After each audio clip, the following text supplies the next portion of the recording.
Hello my friends and welcome, my name is Dennis and this is the latest update from Ukraine. Let's go. So the good news for today that it was the Ramstein meeting where Ukraine is promised to receive roughly $2 billion for the military support. Well, at least Zelensky said about it after meeting with Lloyd Austin and other military officials from the Western countries. By the way, this vote is old. But nevertheless, Zelensky today participated in Ramstein. Plus, there is the new military support package presented by the United States of America. Will have many more of the air defense missiles, air-to-ground munitions, probably JDAM, support equipment for F-16s, armor bridges, and so on. By the way, Ukraine showed this video that it started to use some of the United States-made patrolling boats. I think that mostly they are used for the rivers, maybe for the Dnipro River. But still, there are billions and billions of dollars in American budget that should have been used by Ukrainian military. However, as experts, for example, from the Financial Times said, Donald Trump will continue the support of Ukraine, at least for some certain time. So he might use the funds which were not spent by the Biden's administration. They also say that Donald Trump probably afraid to abandon Ukraine because he would look weak if he just stops the military support of Ukraine and Russia occupies it. You may compare it to American withdrawal from Afghanistan, really shameful, and Trump doesn't want to have that, so probably for some certain period of time at least, he'll support Ukraine. But honestly guys, no media would tell you for sure, and Donald Trump, I think himself, doesn't know what to do in this situation. But it is understandable that it is way more difficult, I mean the war in Ukraine is way more difficult for Donald Trump to resolve than he thought before, and he openly stated that he needs at least half a year for the situation to resolve. Well, maybe, I hope, he says.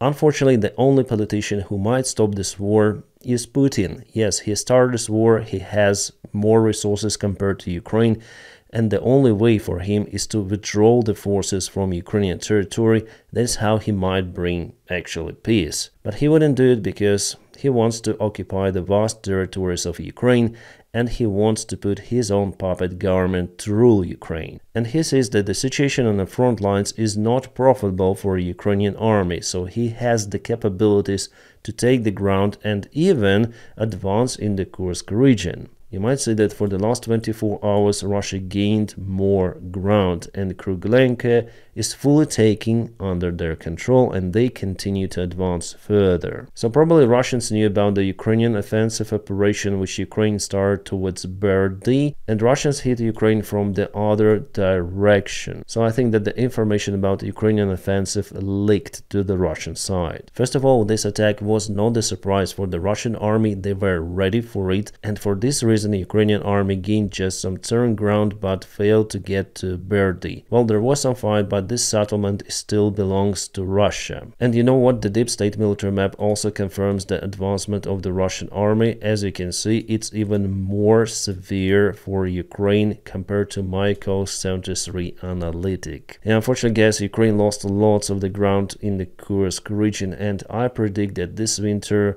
Ukraine would withdraw the forces fully, or maybe Ukraine will try to keep Sudzha under control, but this northern part, it's almost impossible now to keep it. Why? Well, because this crossroad in Nova Ivanovka was taken by Russians already a long time ago, and it's very hard to supply, for example, Pogrebki using this single road because it's very close to the front lines and Russia may use artillery drones to hit Ukrainian supplies. So Ukraine will be forced to withdraw from the northern part. Unfortunately, guys, we're gonna see the next months this kind of the picture in the best case scenario. Well, at least I think like that, and I have my conclusion judging on the map update. So every day Russia takes the ground. And not small parts actually relative to the territory which Ukraine controls in Kursk region. Yes, still the deep state shares the information that Russia has tremendous losses in Malaya Loknya, and they advanced with their convoy that was targeted by Ukrainian FPV drones. There were many of the losses, and all of that thankful to the 47th Brigade of Ukrainian army, very capable one. But it's basically not enough to stop all of the Russian attacks. Russia go again and again. They don't care about their losses, they don't care about what vehicles they use, they just go, you know, it's like the zombie attack from some sort of the video game. The Ukrainian army just cannot allow to have the same tactics because Ukraine is simply in lack of the infantry forces, and Ukraine, I guess, after all, values human lives more compared to Russians. Because Russians again record the videos of how they're forced just to go in mid-wave attacks and they're disabled, they obtained wounds. Some of those soldiers say that he has the bullet in his leg and they're just forced to go. So they complain a lot, they call for Putin, they call for Gerasimov, to everyone, because they want to leave. They show what happened to their legs and so on. So this guy says that his arm is not moving. Definitely something wrong with his arm. So yeah, it's total madness what is happening in the Russian army. I told you about Ukrainian army and 155th Brigade, and that the Ukrainian command behaved very badly towards the Ukrainian soldiers. There were not enough supplies, and there was poor training for those guys who stayed in Ukraine and didn't go to France. But in Russia the situation is even worse. I'm 100% sure that no one sends disabled Ukrainian soldiers to fight again and again. So on the other hand, Russia doesn't have this forced mobilization stuff which is happening in Ukraine. Still, they hire mostly volunteers to sign the contract for the Russian army for millions of rubles. But if those volunteers go to the Russian army, the exit from it is total kaput for them. I mean, total kaput. Even if they're disabled, they will be still sent to fight again and again. And also, Ukrainian front medicine works much better compared to the Russian one. That's why the ratio for total losses and wounded personnel for Ukraine is much better.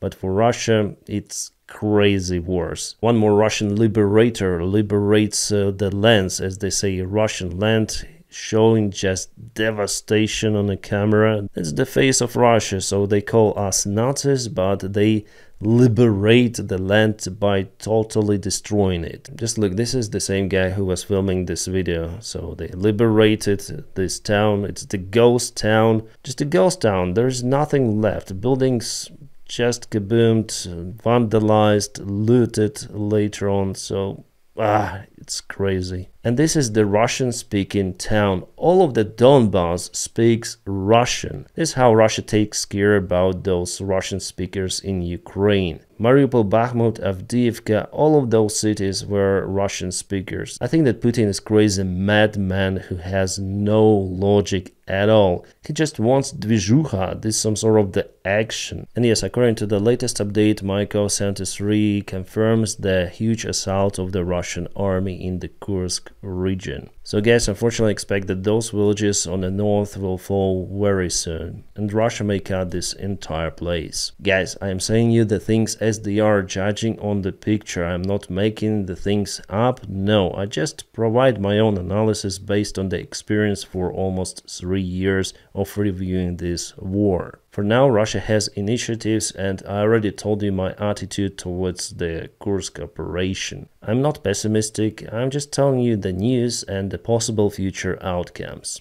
My friends, by the way, if you want to support the job that I do here on YouTube, you might also follow me on Patreon. I'll put the link for my Patreon page right in the video description below. Thank you so much for your kind support. Guys, what is happening in California, LA is absolutely craziness. There are lots of the wildfires, and I think this is the image from the thermal camera. Thousands of households were just zeroed, so it's a huge tragedy. As it is reported, 5 persons were unalived by the fire. The rest of the residents of this area evacuated on time. To my California followers, guys, stay strong, and I hope this madness will be over really soon. But you know what? Politicians start to speculate about the stuff, and for example, Donald Trump Jr. already accused Ukraine and LA Fire Department for donating bunch of their supplies to Ukraine. But I already debunked this provocation done by Donald Trump Jr. I filmed a separate video about it, and I'll put the link for my other channel in the video description below for you to check it out, because it's my trash channel and there I speak about any sort of the topic. Long story short, the equipment which LA Department supplied to Ukraine, by the way, not just LA Department, but many of the states of the United States of America,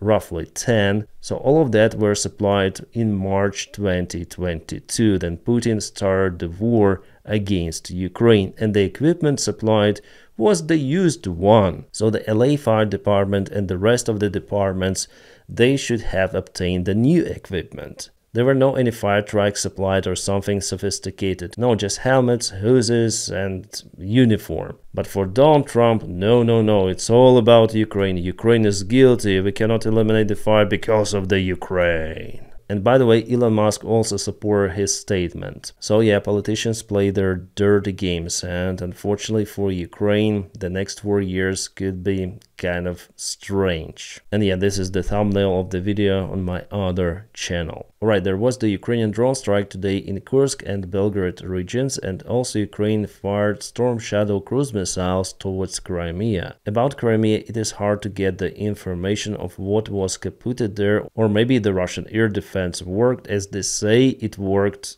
over here. This is the Kursk region, and there was some of the industrial side. As Russians say, it was the hunger for the production of the chicken. But we are not sure about that information, at least for this hour. Well, Russians say that the drone was shut down and remains hit this plant. Well, Ukraine has obtained the new night vision equipment from the United States of America. This video was filmed before, several years ago. This is how the United States Army was probing this very interesting part of the equipment in their army, and it's very detailed. Looks like Cyberpunk 2077. You can see the silhouette and what soldiers carry, what they fire.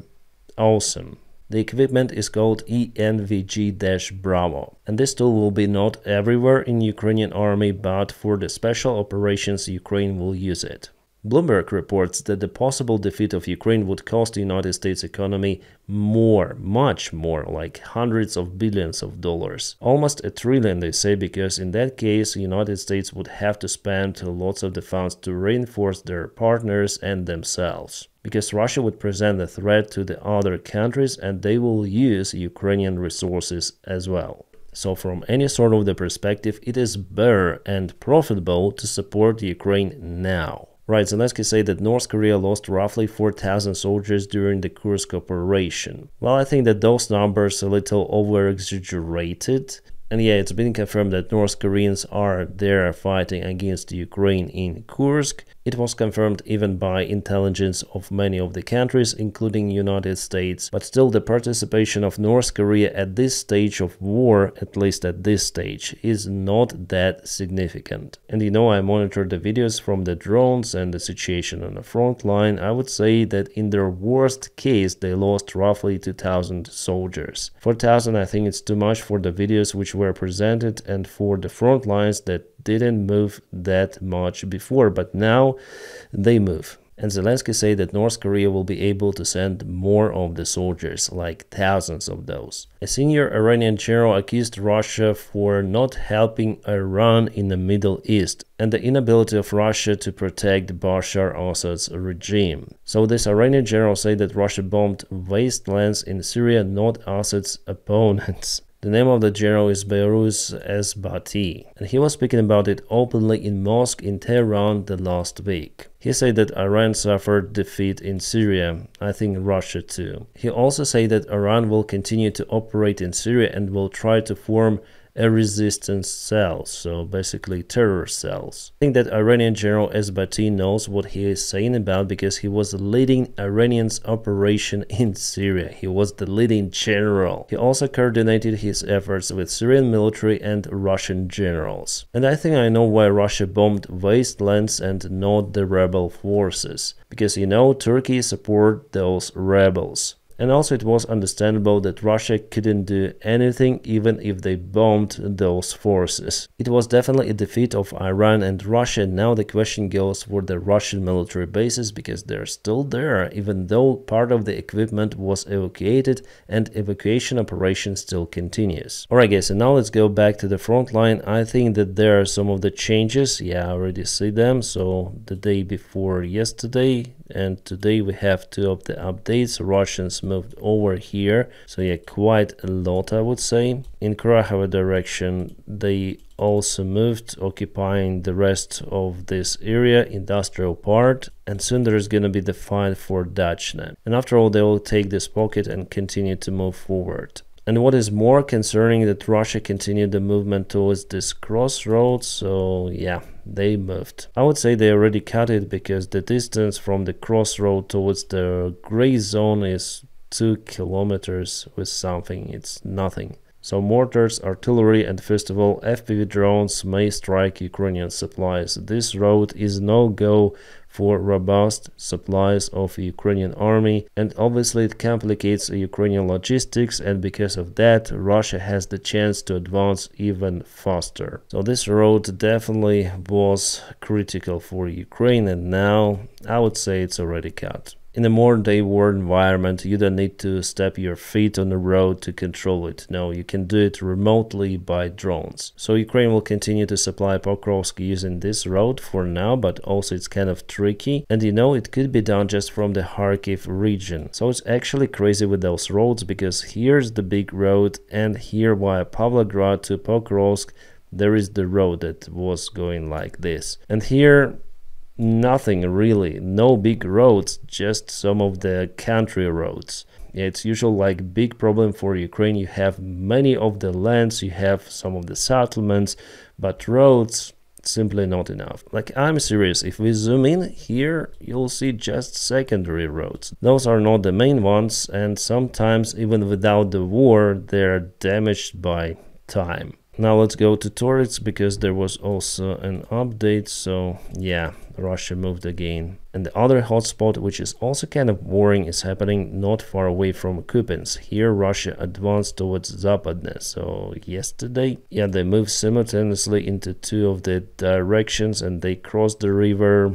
Not good. It seems like they were able to create the bridgehead across the river, and they moved across the river using rubber boats. Really simple. Ukraine tried to counterattack the Russian forces, but they sent more and more reinforcements. And here we go, the potential threat for the Ukrainian army in Kupiansk already from the other side of the river. So Russians may advance from 2 sides. And yes, we have this update from the deep state. So there is no place for today's update where Ukrainian army would advance. The Russian army took initiative the last year, and it continued to keep it this year, unfortunately. And honestly, if the Ukrainian military support will be slowed down or halted, Ukraine would lose more of the ground. It's 100%. So yeah, in the future, this year we'll see many more battles. And hopefully Ukraine someday will be able to take initiative on the front lines. About the peace agreements between Ukraine and Russia, I don't believe in that. I think that Russia is oriented to continue this war, especially now that they have territorial gains. For Putin, it's dvizhuha, and also for our allies, actually, it's also profitable, because Russia is stuck in Ukraine with their army. They're unable to attack other countries. The Russian economy is getting weaker, as well as their army. I mean, they're losing tons of the tanks, vehicles, airplanes, everything. So actually what is happening is profitable for our allies, and I guess for United States as well, because they do not use their armies in this war. They send Ukraine their old equipment, they produce new equipment, they reform their armies, and also because of that, I don't think that negotiations will be possible. Yeah, they speak about negotiations, but it's more like informational noise. I do not exclude that negotiations will be, but the result of the negotiations will be zero. I'm sure about it because we know the history, we know what happened to the Minsk agreements. Russia simply, and it doesn't care right now. Putin is not willing to turn away from Ukraine. He wants it to be occupied. So for Ukraine, it's important to hold on and wait actually for the Russian economic collapse. Someday it will happen, but not this year and probably not the next year. For us, and I guess for the Western countries, the sooner the better. But again, Western countries are interested into weakening the Russian army and I guess Putin's regime. They want to change it. And the change of the Russian regime might happen every hour, every minute, every day, or every year. We just don't know when it happens. But what we know that it will happen for sure, and Putin is not forever there. And later on, the Russian elite will blame Putin for absolutely everything. Hey guys, it's all what I want to say today, and I wish you all a peaceful sky wherever you are, and have a great time.